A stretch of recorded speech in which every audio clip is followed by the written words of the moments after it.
Hey there. This time we're talking about a woman who basically won the 16th century lottery without even trying. You know the one. The ugly one. Spoiler, she wasn't. We're talking about Anne of Cleves, Henry VIII's fourth wife.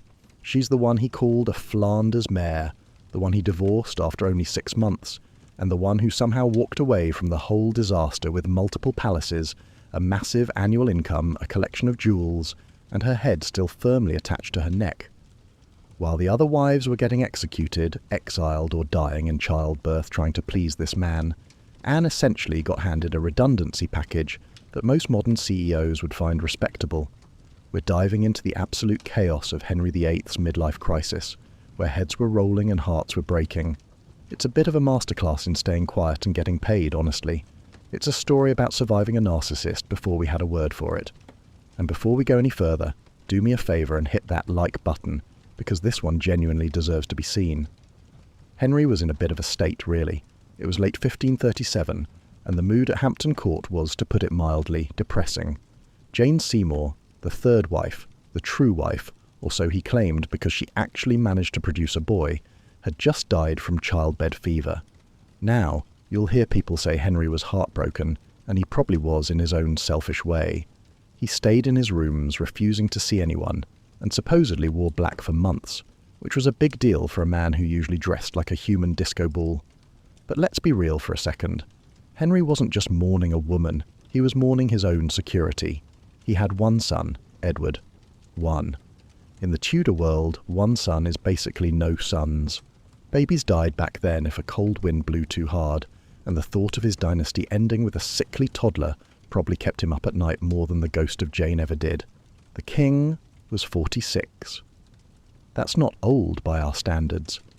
But in the 1530s, with a leg ulcer that smelled like a bin in mid-July, and a waistline that was expanding faster than his ego, he was feeling the crunch.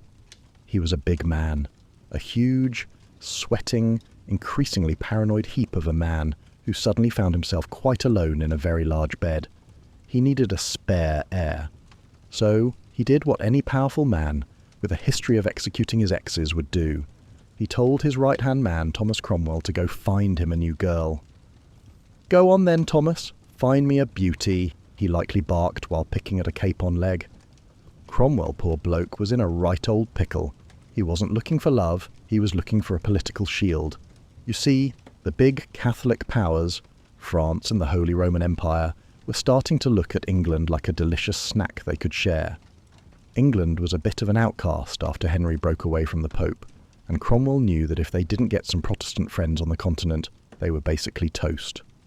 It's funny how we think of these royal marriages as romantic affairs, but it was more like a high-stakes corporate merger, only with more velvet and a higher chance of being beheaded if the quarterly reports were bad. The dating pool was incredibly shallow. Word had gotten around Europe that being Queen of England was a bit of a short-term contract with a very messy exit clause. Henry wanted a looker. He was obsessed with it. He sent ambassadors out like he was browsing a particularly dodgy version of Tinder, asking them to report back on every princess's height, her complexion, and whether she had a goodly shape. There's this great bit where he asked about Marie de Guise, a French noblewoman. She was tall, and Henry liked him big, I suppose. When she heard he was interested, she allegedly said, "I may be a big woman, but I have a very small neck." Absolute legend. She knew exactly what the risks were. I wonder what the atmosphere was like in those drafty corridors while everyone was waiting for news. It must have been stifling.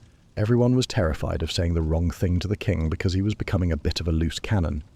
One minute he's writing music and being the Renaissance prince, the next he's ordering the destruction of a monastery because he's short on cash. It's that unpredictable energy that makes this whole search for a fourth wife so tense. Cromwell was betting his entire career, and his life, though he didn't know it yet, on finding a girl who could please a man who couldn't be pleased. Funnily enough, they didn't even look at Anne of Cleves first. She was a bit of a plan C. They poked around the French court, they asked the Duchess of Milan, who also turned him down with a witty remark about not having two heads, and eventually the list of available, high-ranking, non-related women grew very short. Cromwell started looking toward the Duchy of Cleves.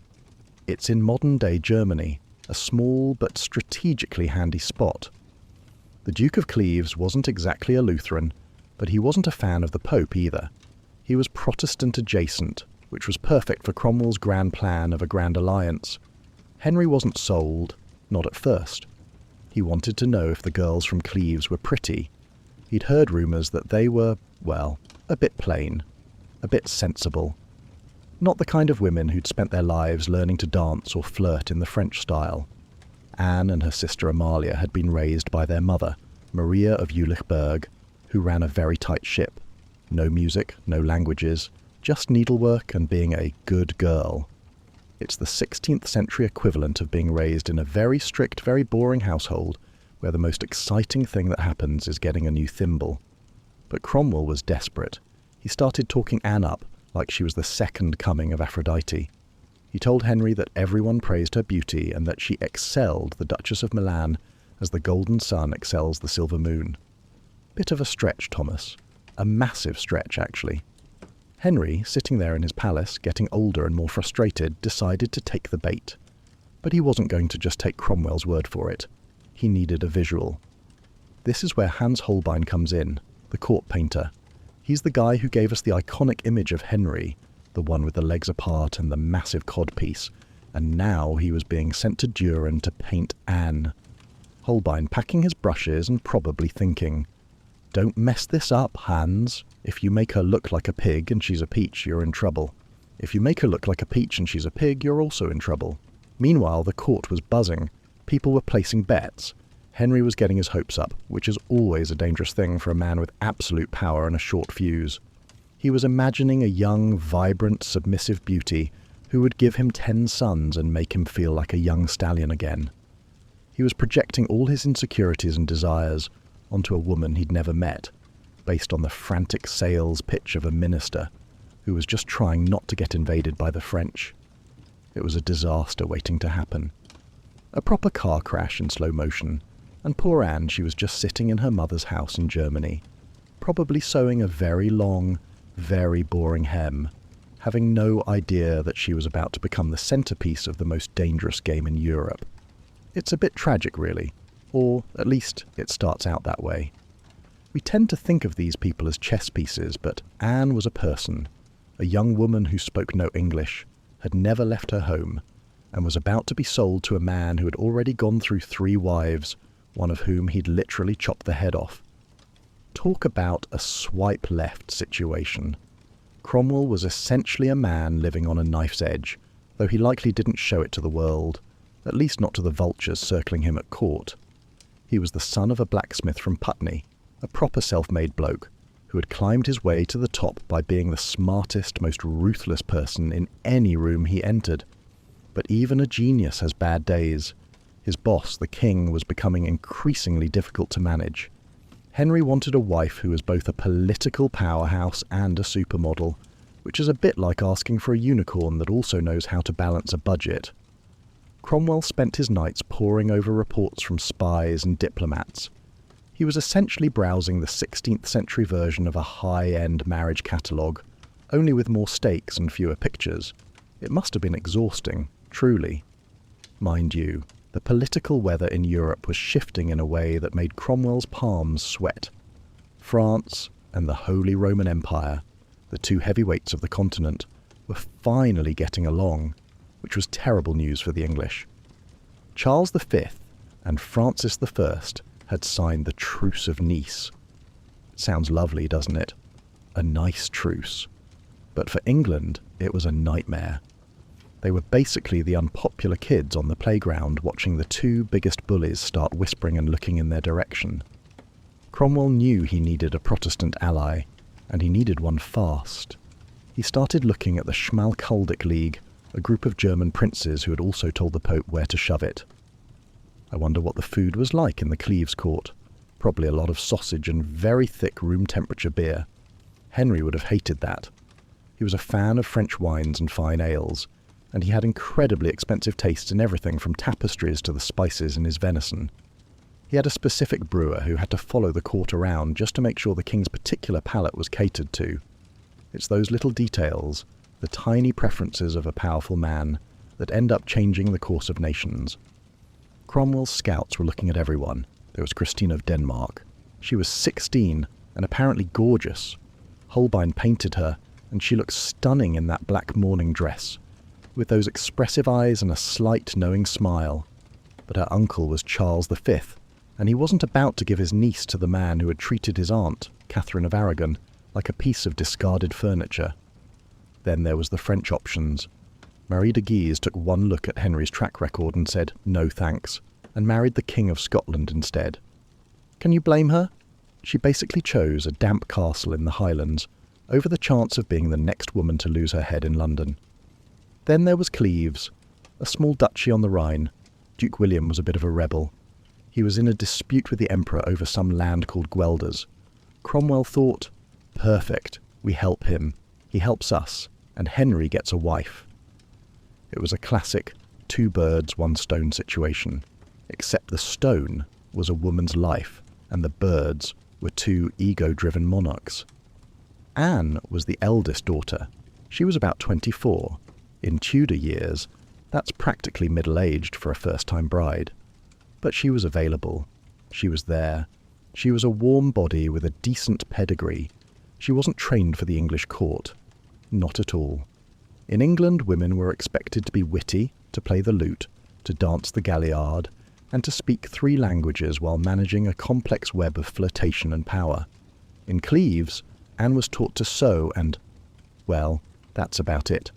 Her mother, Maria, believed that a woman's place was in the sewing room, keeping her mouth shut and her eyes on the linen. Imagine Anne sitting there day after day wondering if this was all there was. And then a letter arrives from England. A king wants her. Not just any king, but the most famous, most terrifying, and most extravagant king in Christendom. Cromwell had to sell this to Henry. He had to make it sound like a dream come true. He started leaning on the reports that said she was graceful and had a very fair face. He was essentially writing the marketing copy for a product he hadn't actually inspected yet. It was a gamble, a massive, terrifying gamble. He was losing sleep. His enemies at court, men like the Duke of Norfolk, who hated Cromwell's low-born guts, were just waiting for him to trip up. One wrong move and Cromwell's head would be on a spike on London Bridge. He was betting everything on a girl he'd never seen. I've always thought it's funny how we look back at these people and see them as these grand, historical figures. But they were probably just as stressed about their jobs as we are. Imagine Cromwell sitting by a flickering candle, rubbing his temples, maybe thinking, if this girl has a big nose, I'm dead. It's so incredibly human.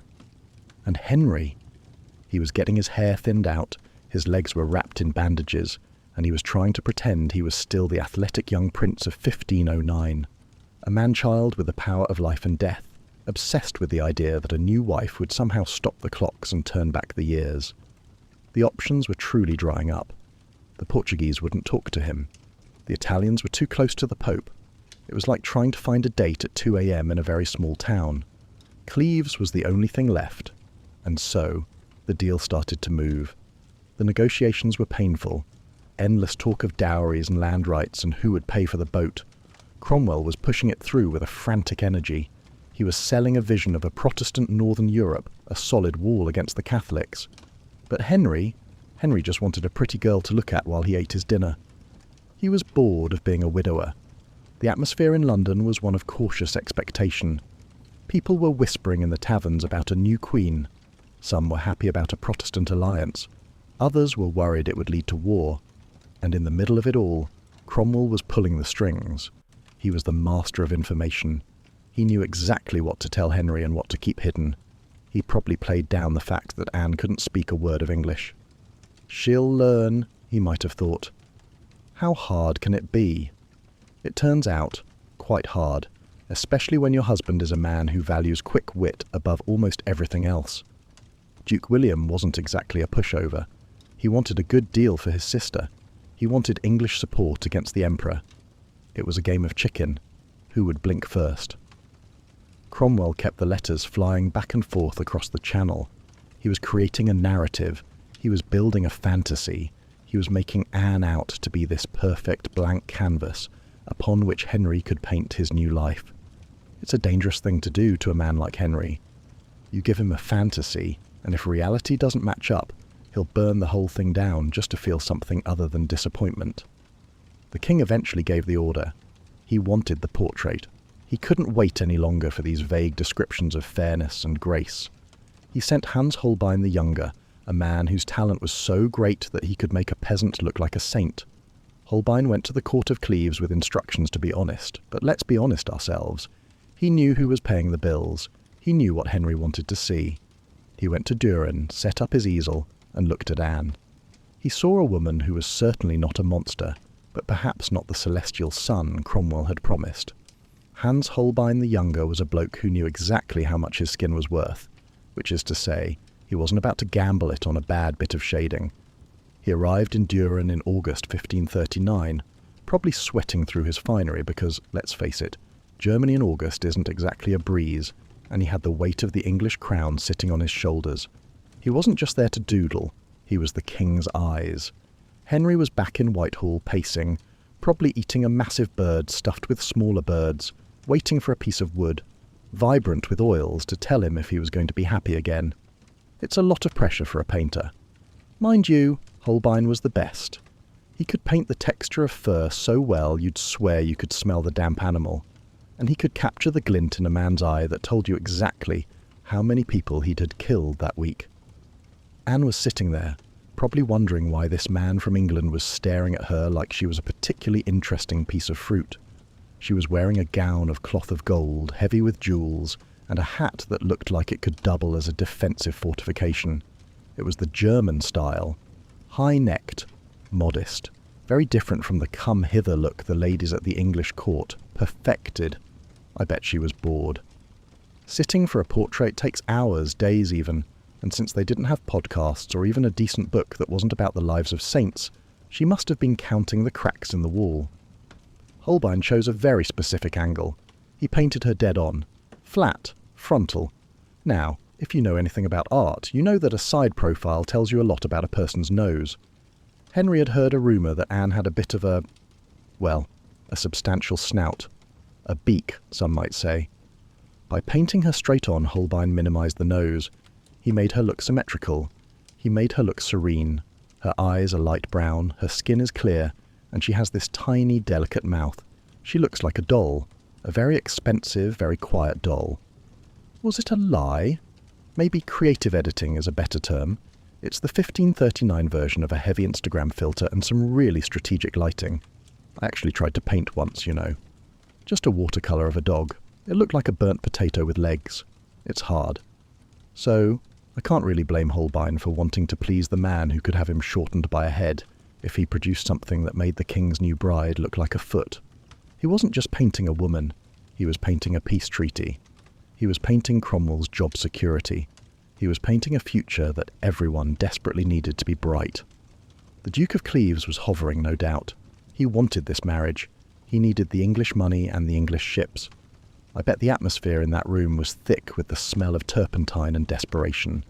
Anne probably felt like a prize cow at a fair. Look at her teeth, Hans. Look at her hands. Her hands in the painting are lovely. Long, elegant fingers resting on top of each other.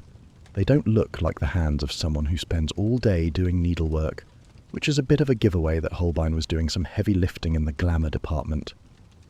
There's this theory that Holbein was actually being very honest, and Henry was just an idiot who couldn't read a painting. But I don't buy it. You see the portrait today in the Louvre, and she looks fine. She looks nice. She's not a bombshell, but she's certainly not the Flanders mare, Henry would later call her. Maybe the problem wasn't her face at all. Maybe it was the fact that a painting doesn't move or talk or smell like a human being. A painting doesn't have a personality. Anyway, Hans finished the job. He packed up his pigments, the lapis lazuli for the blues, the lead tin yellow, the expensive vermilion, and headed back to England. I imagine him on the boat, looking at the wooden panel and thinking, please let him like it. Please let him be in a good mood. When the portrait finally arrived at court, it was like a blockbuster movie premiere. Henry couldn't wait. He had it set up in his private chambers. He looked at it. He stared at that symmetrical, golden-clad girl with the calm eyes. He was hooked. He was absolutely smitten with a piece of wood and some oil paint. He told Cromwell he was pleased. He told everyone he was pleased. He started acting like a teenager, planning the wedding, ordering new clothes, probably humming to himself while he looked at his expanding waistline in the mirror and convinced himself he was still a catch. He was convinced that this girl from Germany was going to be the one to save him from his own loneliness and his own mortality. He didn't see a person, he saw a solution. He saw a way to stick it to the Pope and get a few more sons in the process. He was so sure of himself. He was so certain that Holbein had captured the absolute truth of the girl. He hadn't seen her move yet. He hadn't heard her speak. He didn't know that she couldn't dance the way he liked, or that she didn't know a word of English. He just saw that golden dress and that calm face. Cromwell was breathing a massive sigh of relief at this point. He probably thought he'd pulled it off. He'd found the girl, he'd gotten the portrait, and the king was happy. It was the calm before the storm. A very, very brief calm. One of the interesting things about this particular portrait is the parchment. Holbein didn't paint it on a heavy oak panel like he usually did. He painted it on parchment and then glued it onto canvas. It was a portable portrait, something you could carry around. I like to think of Henry carrying it from room to room, showing it off like a proud lad with a new girlfriend's photo in his wallet. Look at her. Thomas, isn't she a peach? And Cromwell, bowing low, hiding his own anxiety, saying, "Yes, Your Majesty, a real peach." The court started preparing. The tailors were working overtime. The kitchens were being stocked with the finest delicacies. Everyone was getting ready for the arrival of the new queen. And back in Cleves, Anne was probably packing her trunks, saying goodbye to her sisters and wondering what England actually felt like. I bet she was terrified. She was leaving everything she knew to marry a man who had a reputation that would make a modern horror movie villain blush. But the portrait was the key. It was the contract. Henry had looked at the image and said, "I'll take her." There was no going back now. The gears of the Tudor state were grinding into motion, and they weren't the kind of gears that you could just stop because you changed your mind. The messengers were sent, the ships were readied, the marriage treaty was signed and sealed with a lot of wax and even more hope. It's funny how a single piece of art can change history. If Holbein had been a bit more honest with the nose, maybe Henry would have looked elsewhere. Maybe Cromwell would have kept his head. Maybe the Reformation in England would have taken a completely different turn. But Hans painted what he painted, and Henry saw what he wanted to see. He saw a queen. He saw a mother for his future sons. He saw a golden girl in a golden dress, and he was ready to play the part of the romantic hero one last time. He even bought a new set of spurs for the occasion. Anne herself was likely just getting on with things in the small, slightly damp world of the Rhineland, probably totally unaware that a world-class painter had just shaved 3 inches off her nose with a brush. She lived in a place called Cleves. It wasn't the centre of the universe. Far from it. If London was a roaring, stinking, brilliant firework of a city, Cleves was more like a very quiet, very well-organised library, where everyone spoke in whispers and wore scratchy wool. She wasn't some peasant girl plucked from a field. She was a duchess. Her father, John III, had been a bit of a big deal, and her brother William was now the boss. But the real power in the house, the one who actually made sure the floors were swept and the souls were saved, was her mother, Maria. Maria of Jülichberg was by all accounts a formidable woman who probably didn't believe in fun as a concept. She raised her daughters with a grip like a vice, while the girls in the French court were learning how to play the lute, compose poetry and flirt behind silk fans. Anne and her sisters, Sibylle and Amalia, were learning how to be useful. That's a terrifying word when applied to a person, isn't it? Useful. It usually means you can sew a straight line and keep your mouth shut during dinner. I reckon Anne spent about 90% of her youth staring at a piece of linen.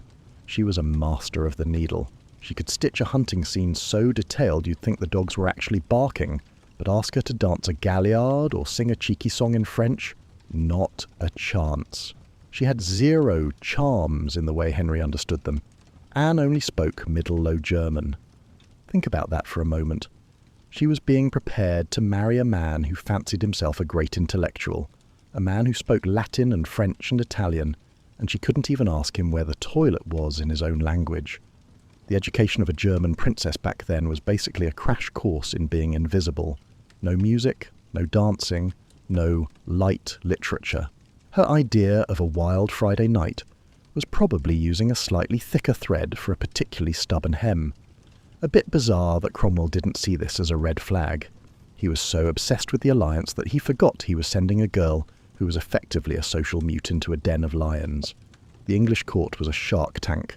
If you couldn't keep up with the banter, you were basically chum.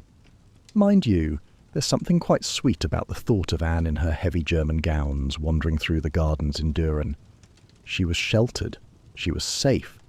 She had no idea that her future husband was a man who had literally invented a new religion just so he could swap out his first wife. I suspect she was told very little about the messy parts of Henry's history.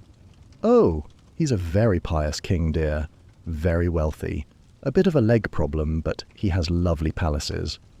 It's the ultimate, it's fine, everything is fine lie that families tell when they're about to marry you off for a political favour. She was 24, which made her an old maid in the eyes of many. Maybe she saw England as a great adventure. Maybe she thought, finally, I can get away from my mother and this endless sewing. Or perhaps she was terrified. I would be. If someone told me I had to go move to a country where they ate jellied eels and beheaded their queens, I'd probably hide in the cellar. The fashion in Cleves was another thing altogether. It was clunky. While the rest of Europe was moving toward those sleek, elegant French hoods that showed off a bit of hair, the German ladies were still rocking these massive, starched headdresses that looked like they could pick up radio signals from the moon. They wore heavy, high-neck dresses with huge, puffed sleeves. It was modest, sure, but it was also incredibly unflattering if you were trying to look like a lithe, youthful bride. Henry liked willowiness. Anne was built a bit more like a sturdy, reliable German clock.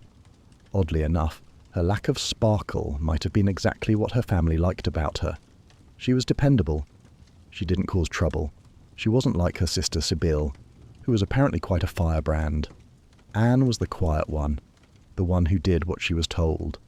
It's a trait that makes for a very boring teenager, but a very safe diplomat. She must have felt so isolated, even before she left. Her father died in 1539, which threw the whole family into a bit of a spin. Her brother William took over, and he was even more keen on the English marriage than their father had been. He needed the leverage. He was basically using his sister as a human shield against the Holy Roman Emperor. It's a grim way to look at a marriage, but that's the 16th century for you. Love was for the poems. Land and power were for the wedding vows. Think about the sheer amount of luggage she must have had. Trunks and trunks of heavy linens, furs, and those ridiculous hats. She was bringing her whole world with her, because she didn't know how to live in any other one. She wasn't prepared to adapt. She was prepared to be a Duchess of Cleves in London. And that, more than any portrait or any nose, was where the real trouble was going to start. Henry wanted a partner who could play the game. Anne didn't even know there was a game being played. She spent her final weeks in the Rhineland saying her goodbyes, her mother probably giving her one last lecture on the importance of modesty, perhaps handing her a special needle for her journey. Don't forget to keep your eyes down, Anne. Don't let those English people lead you into sin with their lutes and their dancing. Anne's departure from the Rhineland wasn't exactly a swift gallop toward a fairy tale ending. It was a 300-mile slog through the kind of deep, cloying mud that swallows boots and cartwheels whole.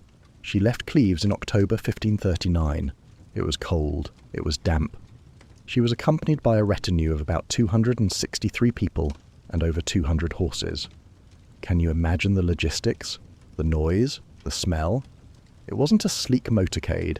It was a sprawling, muddy village on the move, creeping across northern Europe at a snail's pace. She wasn't just travelling with friends. She had her brother's diplomats, her ladies-in-waiting who probably spent the whole trip complaining about the drafts, and a small army of servants tasked with making sure her enormous German wardrobes didn't end up face down in a ditch. They went through Antwerp first. The reception was grand. The merchants of Antwerp threw such a massive party for her.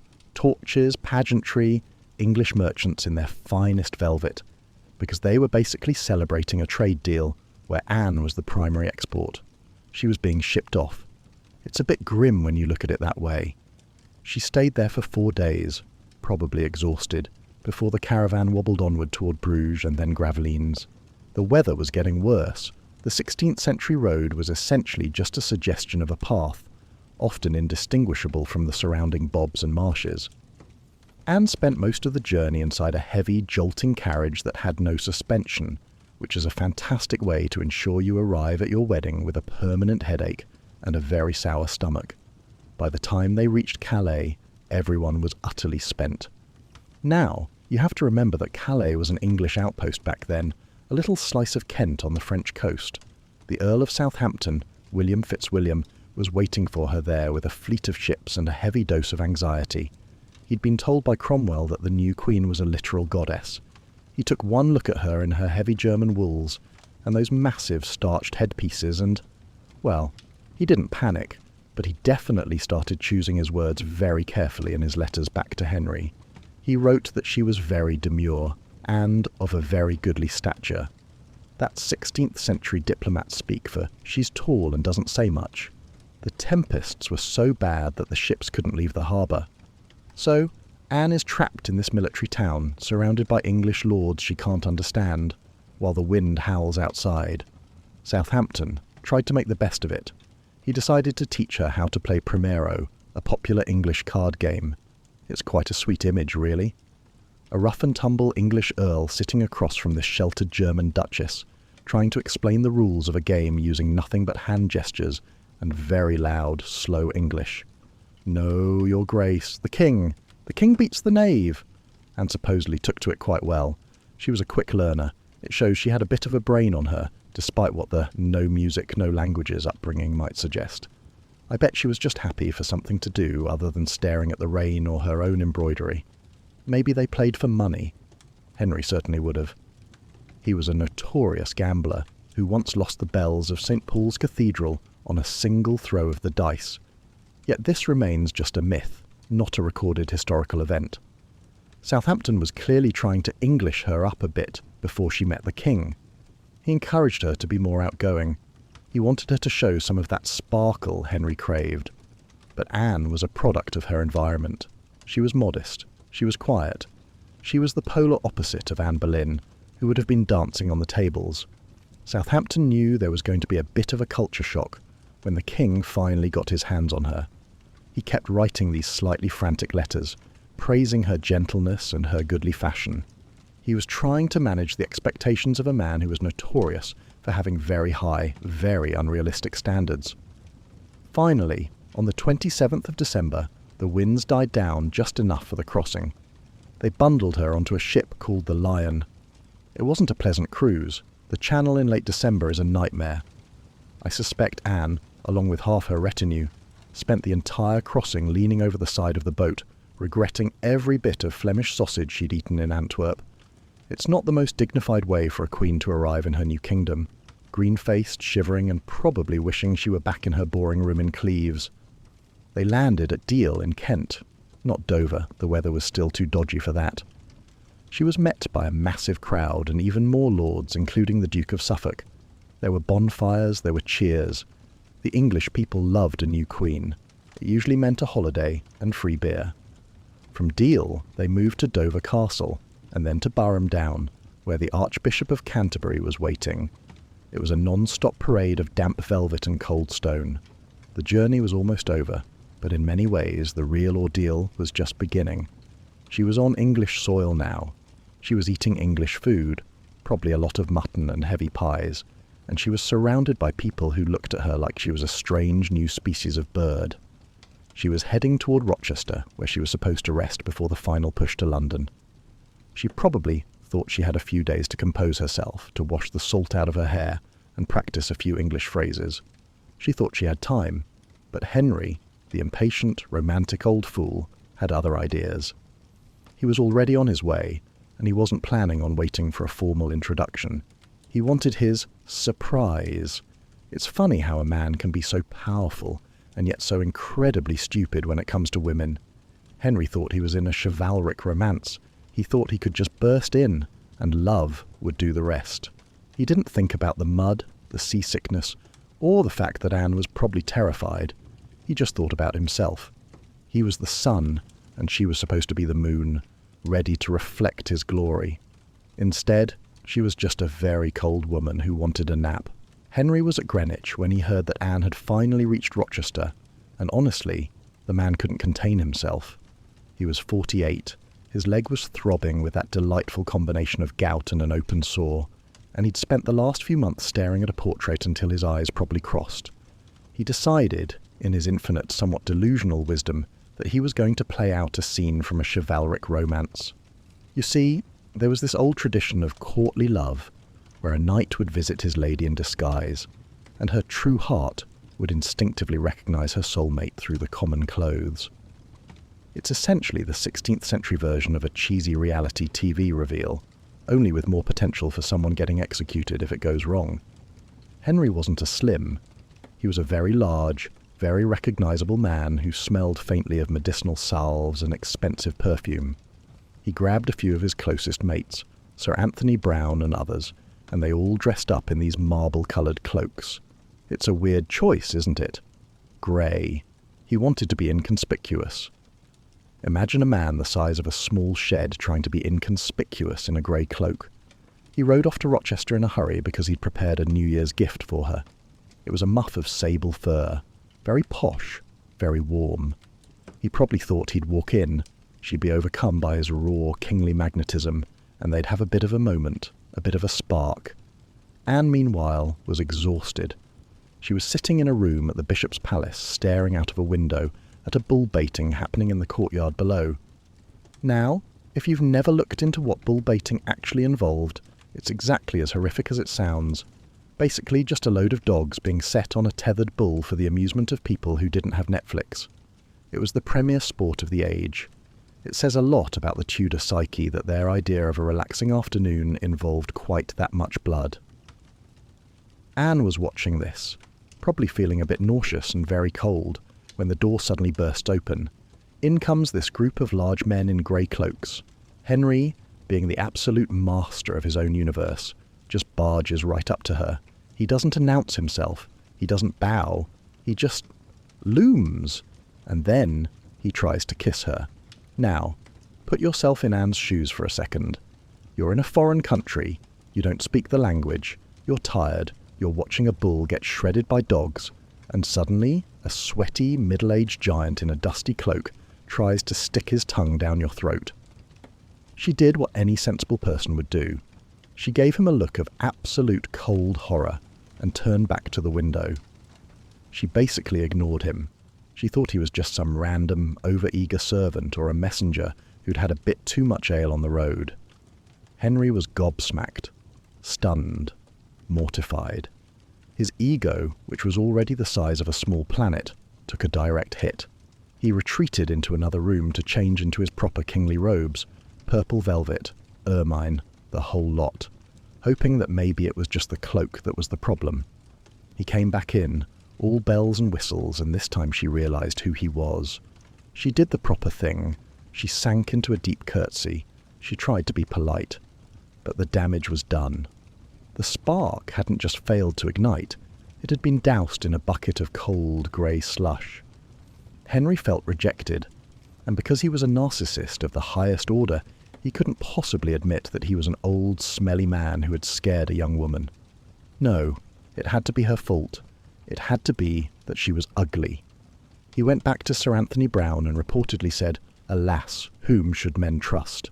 I promise you I see no such thing in her as hath been showed unto me of her, and am ashamed that men hath so praised her as they have done, and I like her not." He was in a right old froth. Mind you, the courtiers were terrified. They'd all been telling him she was a beauty for months.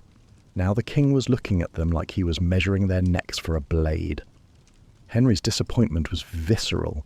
He stayed in Rochester that night, but the atmosphere was like a lead balloon. He didn't want to talk to her. He didn't want to look at her. He felt like he'd been sold a dud. He was already thinking about how to get out of it, and they hadn't even had the wedding yet. It's quite possible that Anne was just as disappointed. She'd been told she was marrying the most handsome prince in Christendom. What she got was a man who was nearly 50, had a waistline of 54 inches and was clearly prone to erratic, frightening behaviour. But she couldn't complain. She was a woman in the 1540s. She just had to sit there and take it. Imagine her lying in bed that night in Rochester, listening to the wind and the sounds of the guards outside, wondering what on earth she'd gotten herself into. It must have been a very, very long night. The next morning, Henry rode back to Greenwich in a foul mood. He didn't even stay to escort her properly. He just left her with the courtiers and bolted. He was like a child who'd opened a Christmas present and found a pair of socks instead of the toy he'd asked for. He summoned Cromwell almost immediately. I bet Cromwell's stomach did a somersault when he saw the look on the king's face. "I like her not," Henry bellowed. Those 4 words were basically a death warrant for Cromwell's career, though it took a little while for the ink to dry. Henry started obsessing over the details of her appearance. He complained that she was big and brown. He didn't like her skin tone. He didn't like her features. He called her a Flanders mare. There's a bit of a mystery about what exactly went wrong in that room. Some people think it was just the shock of the disguise. Others think Henry might have tried to grope her, and she pushed him away. Whatever it was, the physical revulsion was real, at least on his part. He told anyone who would listen that she wasn't what he expected. He felt cheated.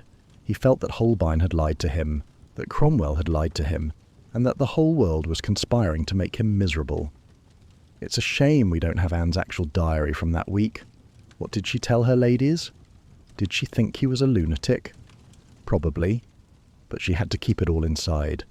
She had to pretend everything was fine while the man who held her life in his hands was pacing around his palace, looking for a legal loophole to throw her back across the channel.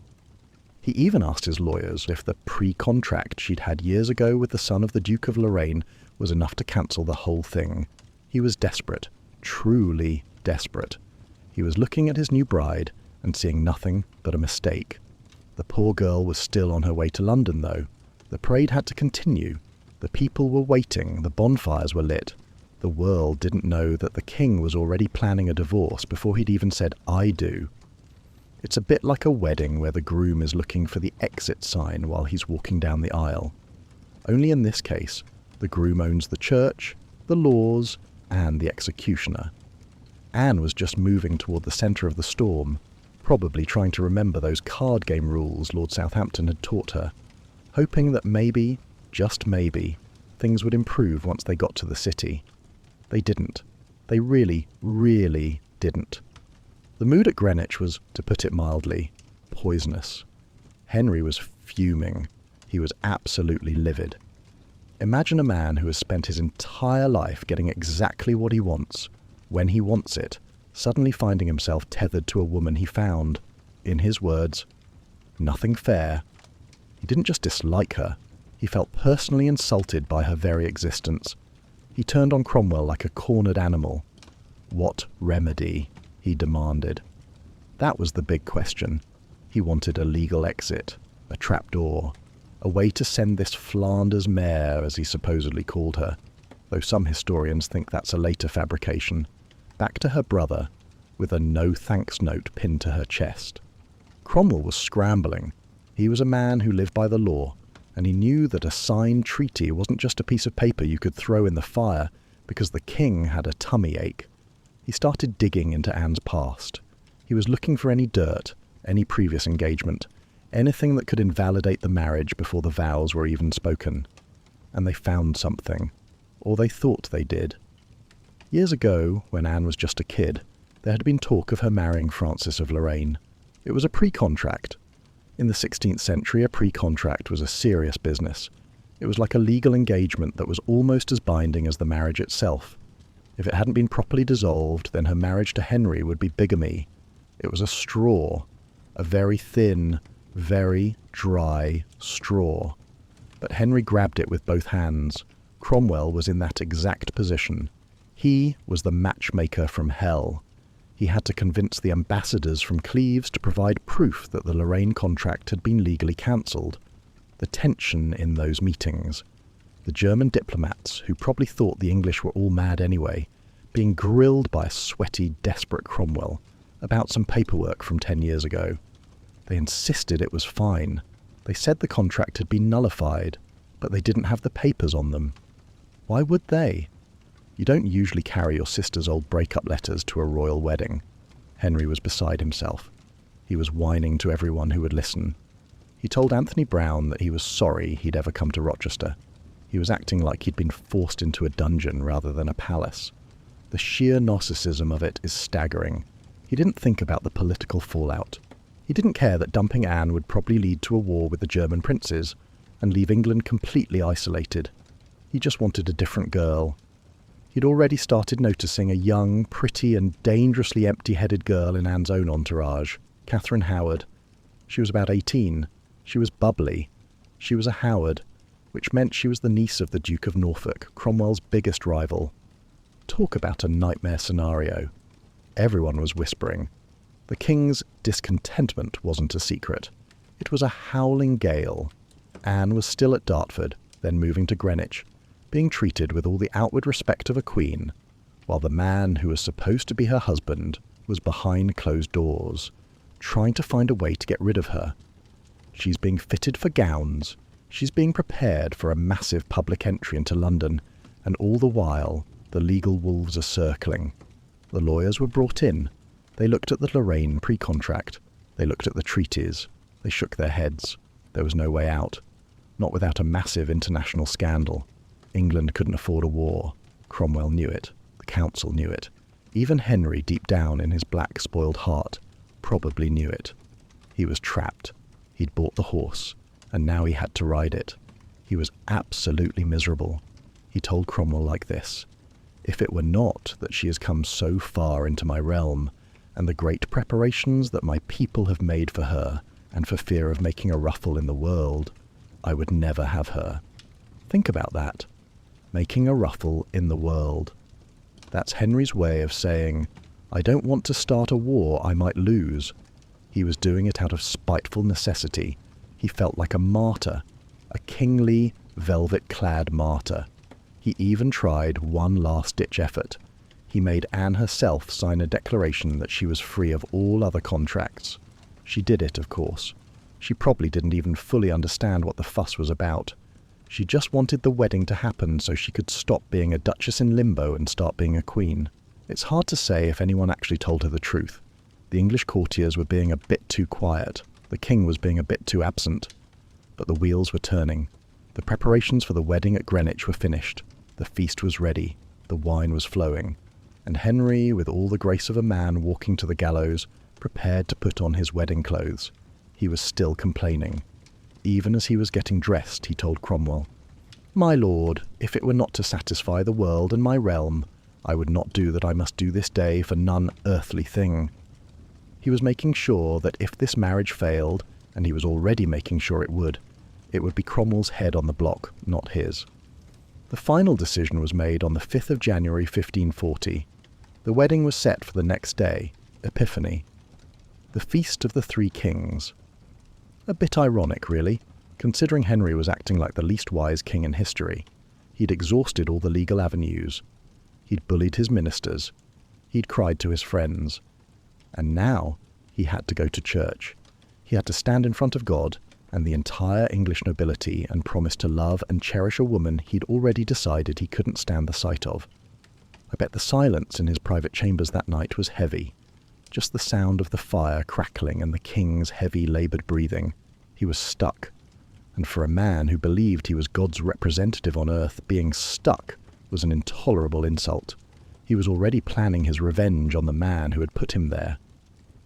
Cromwell was still the most powerful man in England, but the clock was ticking. The king's favour was a fickle thing, and it had just run out. Anne was probably just trying to get some sleep. She was just a girl in a big cold palace waiting for her wedding day. She'd done everything right. She'd been modest, she'd been quiet, she'd been obedient. But in Henry's world, doing everything right was never enough if you didn't look like the picture in his head. He was a man who lived in a fantasy, and Anne was very much a reality, a tall, German, slightly bewildered reality. January 6th, Epiphany, a day for celebration, gifts, and perhaps a bit too much mulled wine, but for Henry VIII it felt more like a walk to the chopping block, which is incredibly ironic, given how many people he actually sent there. He was dressed in a gown of cloth of gold, heavy with silver flowers and fur that probably cost more than a small village in Kent, but his face was a picture of pure, unadulterated misery.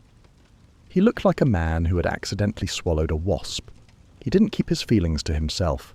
He leaned over to Cromwell one last time before the ceremony and whispered, with all the grace of a kick toddler, that if it weren't for the world and his realm, he wouldn't be doing this for anything on earth. Anne was there too, standing in the Queen's closet at Greenwich. She was draped in a gown of rich cloth of gold, embroidered with flowers, and her hair was hanging down her back, long, fair, and topped with a coronet of gold and precious stones. She looked every bit the Queen. Or at least, she looked like what the 16th century thought a queen should look like. Probably, she was trying to keep her hands from shaking. The ceremony itself was a bit of a blur of Latin and incense. Archbishop Cranmer performed the rites. Henry went through the motions, placing the ring on her finger, a ring engraved with "God send me well to keep," which is a bit of a laugh considering he was already looking for the receipt. They were married. It was done. The Flanders mare was now the Queen of England. "I take thee to my wedded wife, to have and to hold from this day forward." The words Henry likely muttered through gritted teeth. Afterward, there was a feast. Massive amounts of food, venison, swan, sturgeon, and probably those weird sugar sculptures they used to make that looked like castles but tasted like cardboard. Henry wasn't eating much. He was stewing. He was looking at Anne, and then looking at Catherine Howard, who was probably laughing a bit too loudly at the other end of the table.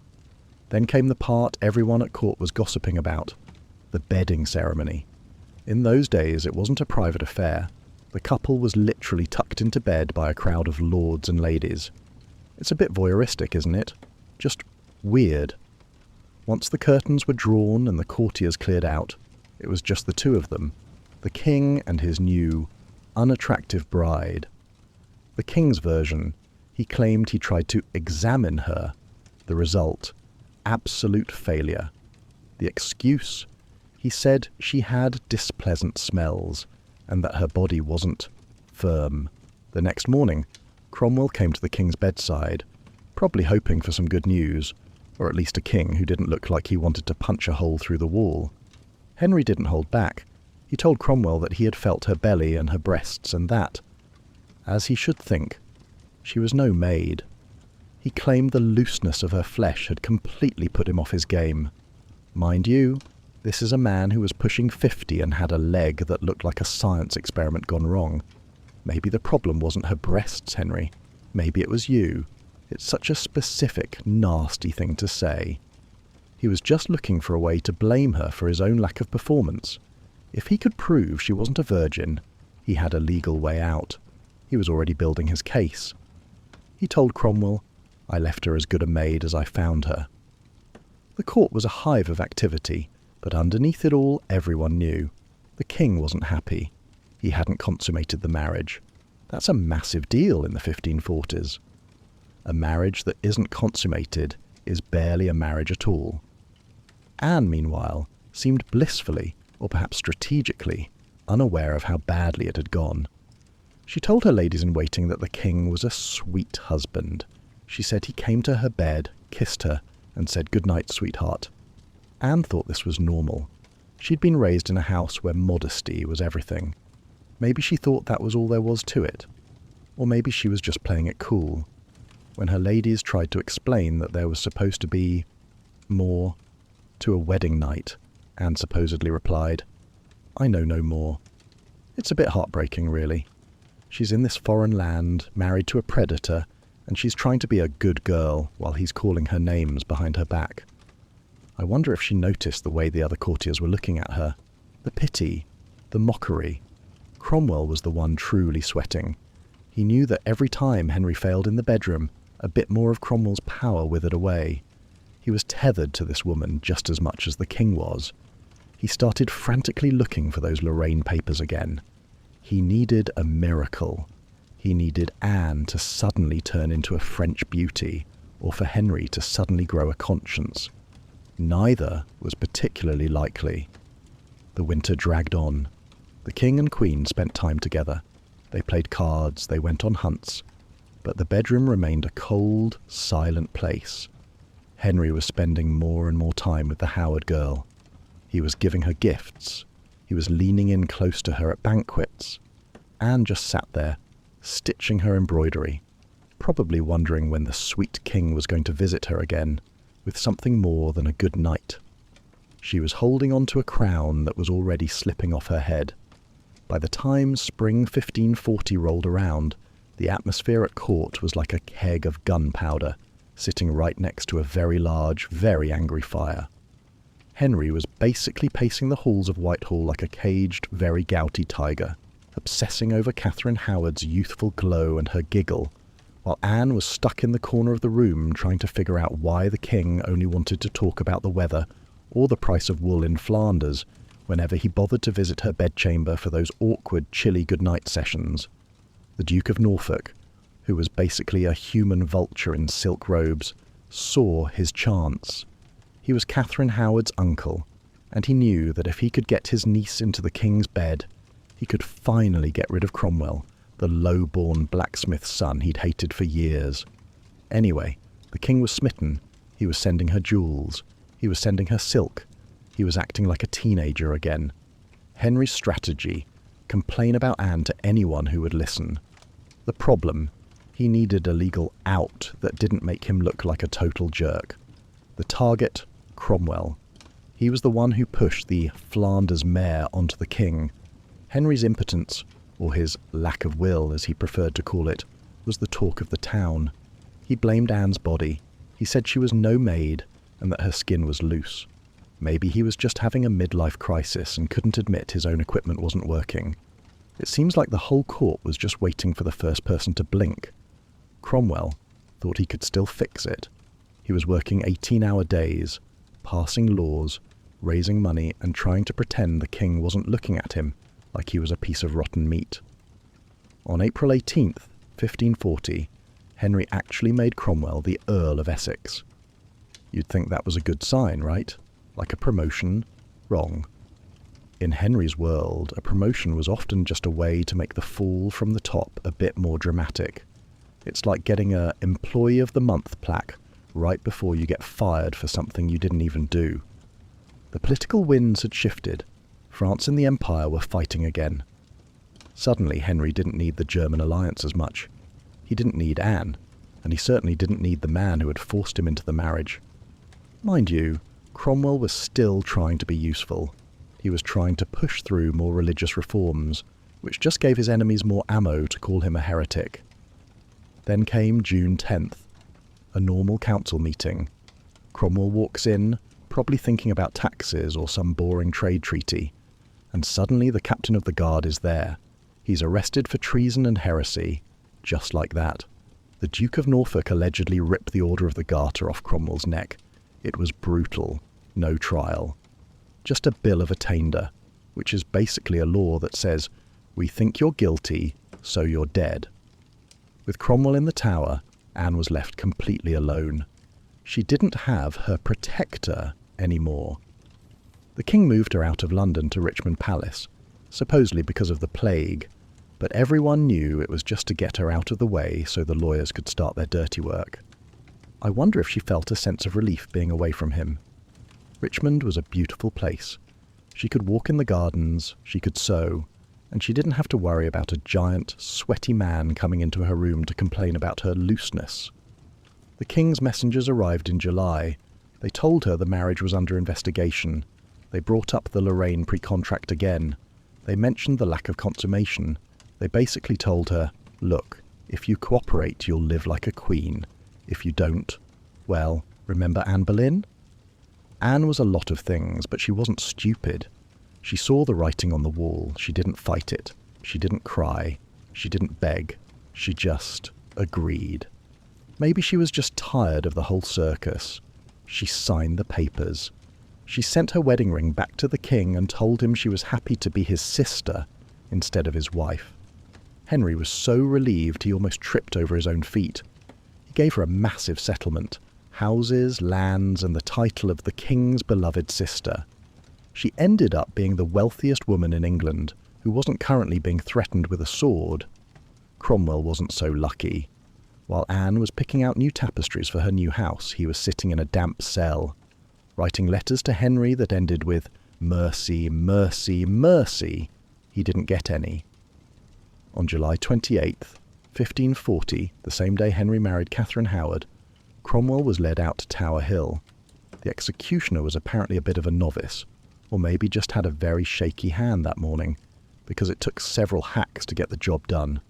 It was a bloody botched end for the man who had built the modern English state. Anne, meanwhile, was at Richmond, probably having a nice glass of wine and realising she'd just won the greatest game of Survivor in history. She had outlived the man who brought her there, and she'd outmanoeuvred the man who wanted to kill her. She was free, and she still had all her jewellery.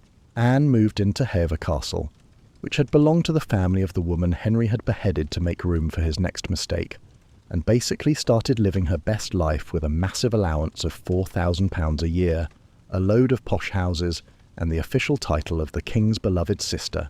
She was rich, properly loaded. She spent her days drinking fine German ale, gambling with her ladies-in-waiting until the sun came up, and buying so many new dresses that her wardrobe must have been bursting at the seams.